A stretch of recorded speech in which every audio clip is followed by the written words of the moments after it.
Welcome to the Toffee Blues, your source for all things Everton, and welcome to another Everton 24/7 report, where we are going to bring you up to speed with all the recent news stories, and some big news has just been broken by the club regarding our shirt sponsor in the last hour or so, and that is, of course, the club has decided to sever its ties with SportPesa, our main shirt sponsor, at the end of this season. SportPesa have been the shirt sponsor for the past 3 years, and sadly their spell on the shirt will probably be most associated with some poor periods on the pitch. None more so than watching Sam Allardyce model the training gear that bore their name. I don't think it gets much worse than that. Of course, off the field, the heat is very much on the African betting firm, particularly in its native Kenya, where the government officials have been putting it under a lot of scrutiny.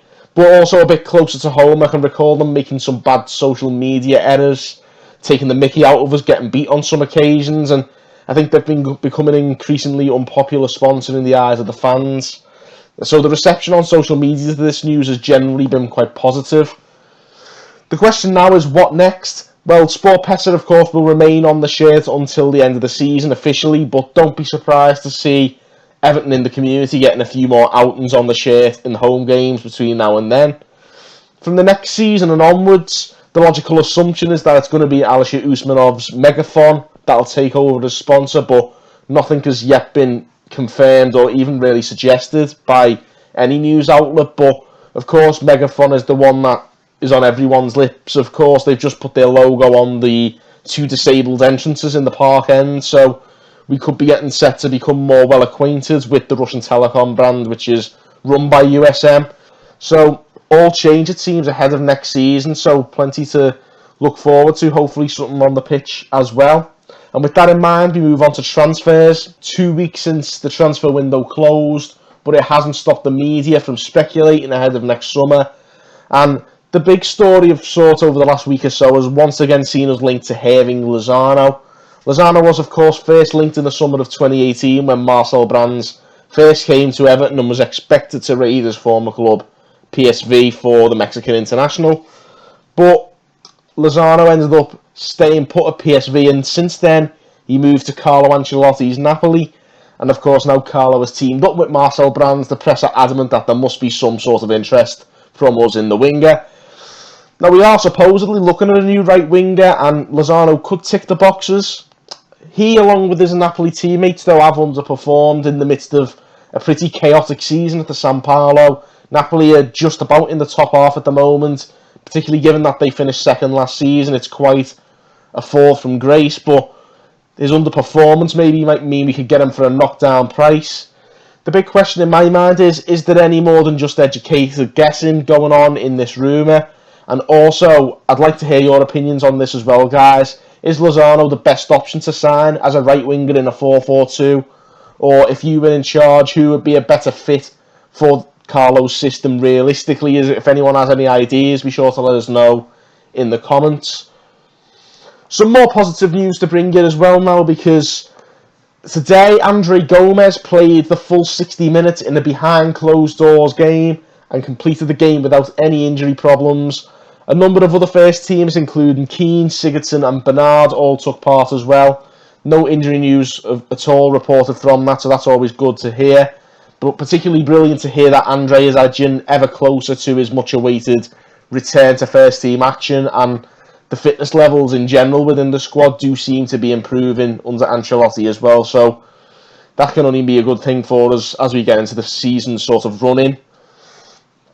Also this week it's been reported that Calvert-Lewin is set to sign a new contract with us. Football Insider believe he's set to sign a new contract, rumoured to be on around £100,000 a week.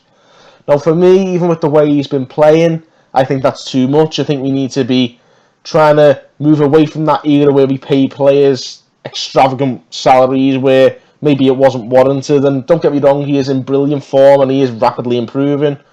But I'd say around 60 to 70k would be about right.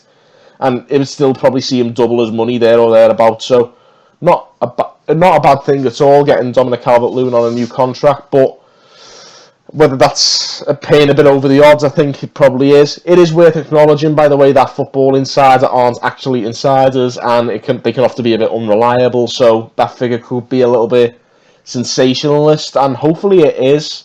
because it's not good business to unnecessarily inflate wages, unless we really need to learn from, I think, the horrors of the Steve Walsh era. So hopefully we can tie DCL down to a slightly less extortionate contract than their suggestion, and maybe we'll continue to see him flourish at Everton.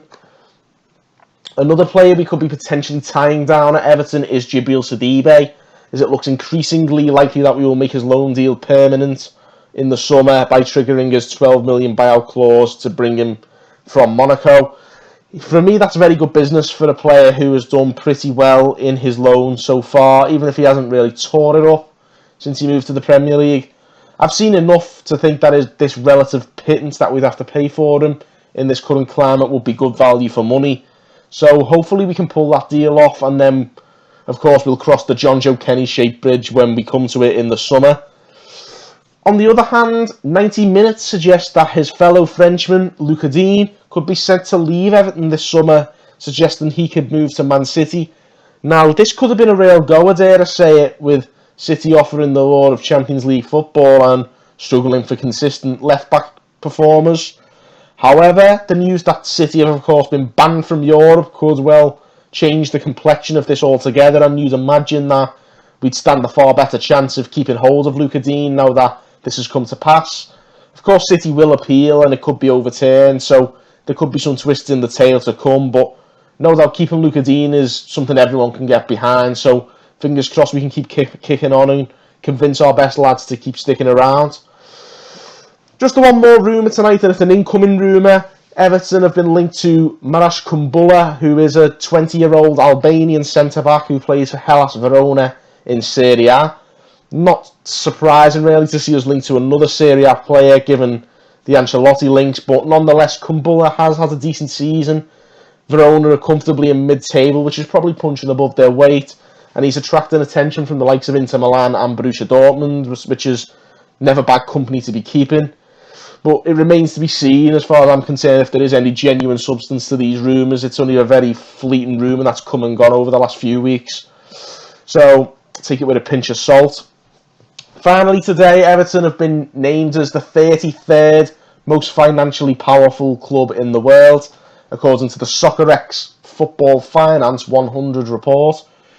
That puts us 9th in the Premier League terms, and strangely enough, we're below some Japanese, Chinese and MLS sides.